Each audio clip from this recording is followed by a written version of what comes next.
Hi and welcome back to the channel. We are finally getting around to recording our thoughts on the third episode of Series 5 of Star Trek Discovery, which was called Janal.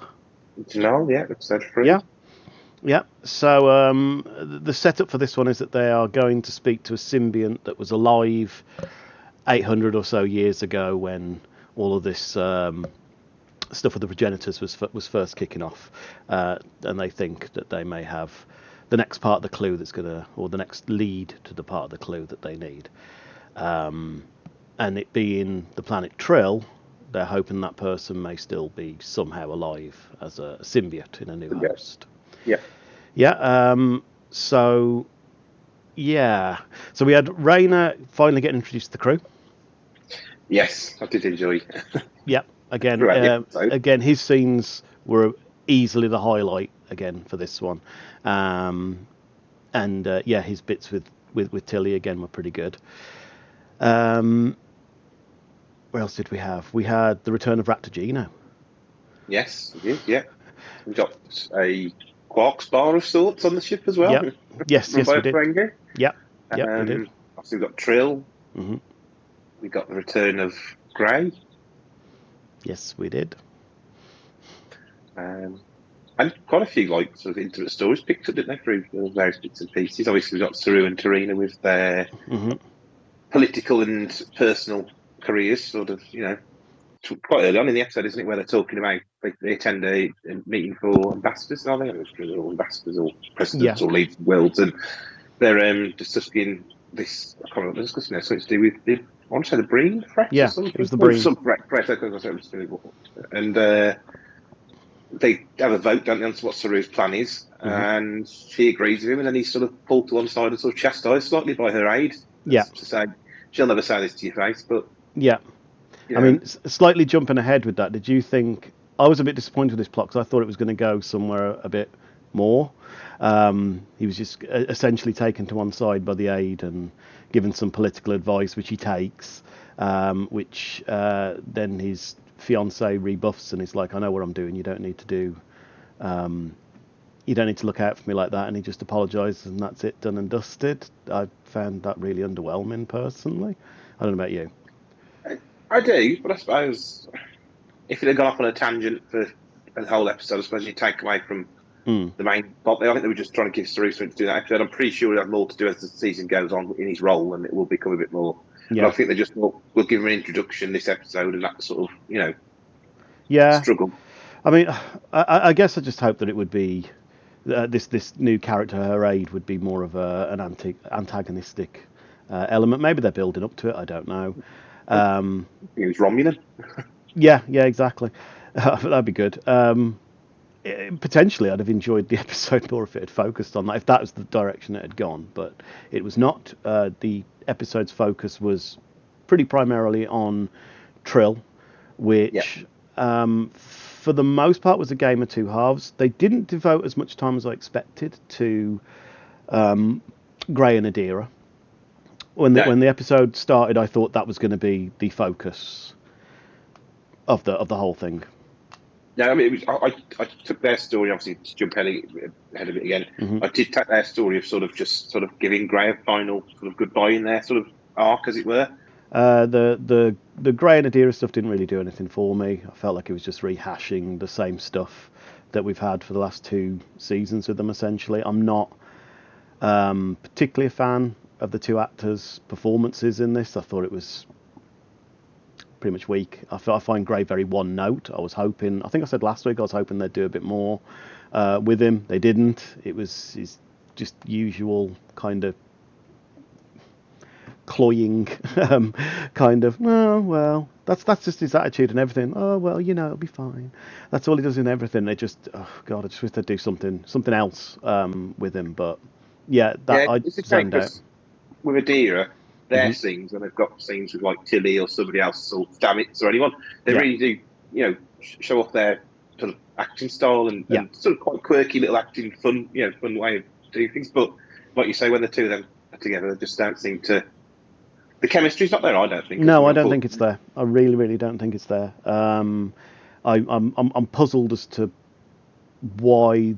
they must have screen testing or something, and I can't fathom why anyone would put the two of them in scenes together and go, "Yep, that works." Because for me, it really doesn't. I know some people love it, but I'm not sure whether or not some people love it just purely because they're finally getting that kind of representation, as opposed to it actually being a really, really good performance.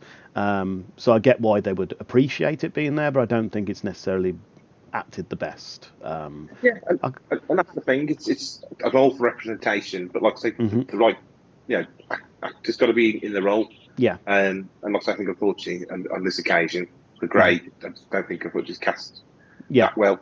No, I don't. I really don't. So the rest of the plot, though, we had Dr. Culber becoming. They did. It was from Deep Space Nine, wasn't it? I've got to try and remember the name of it. You probably already know the name of it off of memory. Zantara, something like that. I can't. I knew what it was. I just wasn't going to try and Yeah, well, that's butcher fine. it as well as you. That's fine. I appreciated the call back to DS9. Unfortunately, it was a call back to a far better episode than this one. Unfortunately, I liked the fact that they gave. I can't remember the name of the actor that plays Dr. Culber. I'm very sorry. Wilson Cruz. That's it, Wilson Cruz. Yeah, that they gave him something else to do. He looked like he was enjoying himself. Again, I felt they could have done a lot more though. His scenes were very quick and over and done with.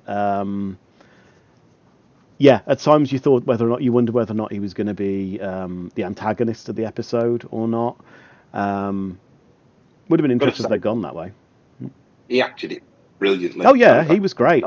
For a little, like I said, the time I had with him, he was brilliant in that episode, and just showed off how good an actor he is. Because I just thought, as soon as he switched to the voice and all that, I was like, "This is brilliant." I didn't even feel like it was the same character in terms of cool, but it was just.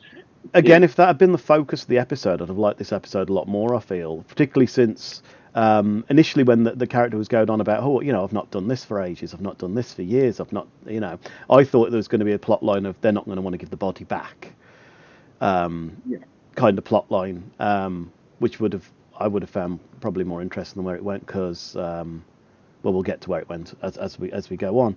So he leads them, doesn't he, to essentially it's a quarry. It looks like a quarry. The area is inhabited by some beasties, is it not? Ones that can kind of cloak. They carry on a little bit more, don't they, from that quarry where they're into this area, because they can hear them in the distance, can't they? And they carry on to this area where he says is the clue. They go into not attacking mode. I mean, that's just in fairness to Burnham, but they are defending themselves. They don't actually shoot the creatures to harm them or anything, and doing like that. My problem with this entire sequence, as I was watching it, is that it was essentially, if you switch out the invisible beasties for the drone things from the week before, it was essentially the same setup. You've got two characters hiding from things that are hitting them. One person goes running off. Okay, we switched Saru for Book this time. Goes running off at high speed to try and grab their attention, while Michael goes and does the thing. And it was exactly the same setup as last week. So I don't know if that's just unfortunate that it's the next episode in the run. But for me, I was just like, seriously, you've got to be kidding me. This is exactly the same as what we did last week. Just too many repetitive beats to it. So it reminded me of as well. Go on. The rock creature scene in Galaxy Quest. Yes, yeah, it did, yeah. The resolution that it was just a mother looking after its eggs was a bit heavily done before as well. I mean, don't get me wrong, it works because it worked as far as it was a test, wasn't it, from Janal to see whether or not they were worthy for the next clue. But it being, oh my God, it's just a mother protecting her young. How many hundreds of times have we seen that now? Yeah.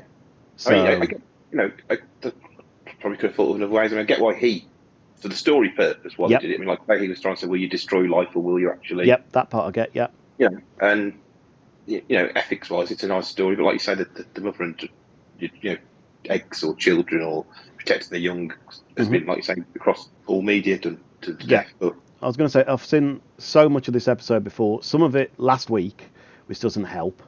So yeah, I wasn't really engaged with vast swathes of this, other than, to cut back to, we had Rayner back on the ship, doing his thing of how he gets to know the crew, where he gives them 20 seconds to say something about themselves, which frustrates Tilly no end. That I found was a far more engaging plot line than anything else in the episode by far. His plot so far this season, Yep. is just brilliant. I mean, like I say, he's gone from he's just a grouchy old man. Like I mean, like, you know, he is. He's been a breath of fresh air to this series, I think, so far. Yes, yeah. One thing that was a shame was that we didn't get. I mean, they wrote them out, and I thought, oh, for God's sake, now of all times, they wrote out Detmer and well, actually, most of the bridge crew that we see, they wrote out, and we had just random crew members being interviewed instead. And I thought, oh God, what a wasted opportunity! We have so little time with most of the bridge crew as it is already. This would have been a good opportunity to give them some more to do. So again, a bit of a disappointment for me. This was just one after another, but there were some good moments in this, and it does tie into things. I mean, spoilers, we've seen the next episode. It does tie into things in the next episode as well, so kudos on that. Unfortunately, there wasn't as much meat in the bones as I'd normally, well, as there has been for the last couple of weeks. Yeah, for me, this one really came crashing back down to earth and was all of the worst things about Discovery. Again, this felt like a Series 3 episode to me a lot of the time.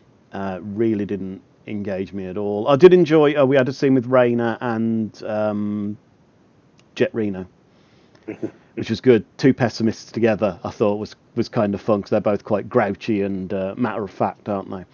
So yeah, I like their scene. We had a little pickup at the end that Moll had planted something on Adira as well, which ties into the next episode. But yeah, not much more to this one, as you say. I'm struggling to think of something else to say, to be honest. It's quite a basic episode in its function. I mean, it's a shame because, like I say, Wilson Crew's absolutely brilliant actor in this, and it's unfortunately not a standout episode for me, unfortunately. So it's a weird one that it moves the plot forward very gradually, but feels completely like filler to me.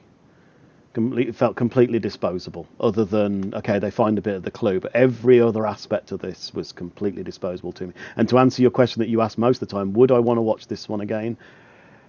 For the sake of the arc, I would.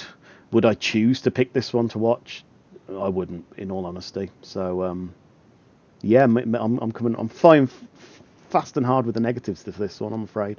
No, I can't disagree myself. It was a very mediocre episode, unfortunately. That you know, I'm not saying it's the worst episode of Discovery ever. No, but it's certainly not the best. I didn't hate it. And the problem is, we've had a lot of issues with Discovery over the years, and season 5's come out, and it's knocked it out the park straight away for us. Mm-hmm. Yeah, and then it's dropped down level, and probably normally this wouldn't have been as bad for us in our personally. Yeah, because we've had these two standout episodes that have done a great job of reigniting my passion with Discovery and this sort of side of Star Trek. Mm-hmm. It's a shame to sort of. It's spot on. I was actually angry after this one finished, because for the reasons you said, I was enjoying it for the first time in quite some time.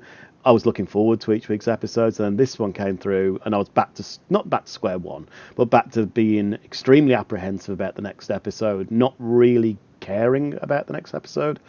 I wasn't that fussed about it. We'll get to whether or not my opinion was changed on that one in a bit, but yeah. I think that's why, really, really kind of disappointed me. That's worse.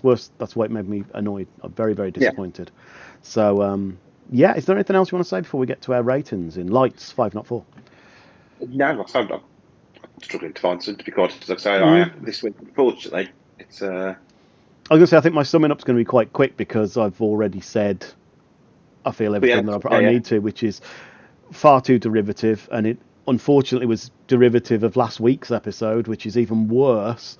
So for me, it's going to be, God, I'll try and be generous and give it 2 out of 5, because there's technically nothing wrong really with it, but yeah, no, 2 out of 5. Well, that's very close to all right. Like I've said, mediocre, middle of the road. Some of the bad Discovery tropes coming in. It's a shame. Like I say, Wilson Cruz could have given more time. I think. Yeah, if it had focused on him, that would have Or, been great. That should have been the episode's story. So I don't go down the middle. To be fair, to about 2.5 because Yeah. it's middle of the road. Like you said, not done much. It's not done much wrong, Hmm. but it has slipped back into some of the stuff that Discovery was a bit Yeah. full. Like that Yeah. sort Yeah. of to it. So yeah, 2.5 for me, and 2 from you. We're sort of there or thereabouts the same. So Yeah. A disappointment, we're afraid. So, hopefully next week's will be better, and hopefully you will join us for a summing up of it. If you give us a like and subscribe so you don't miss it, that would be incredible. And we'll see you in the next one. good luck and prosper.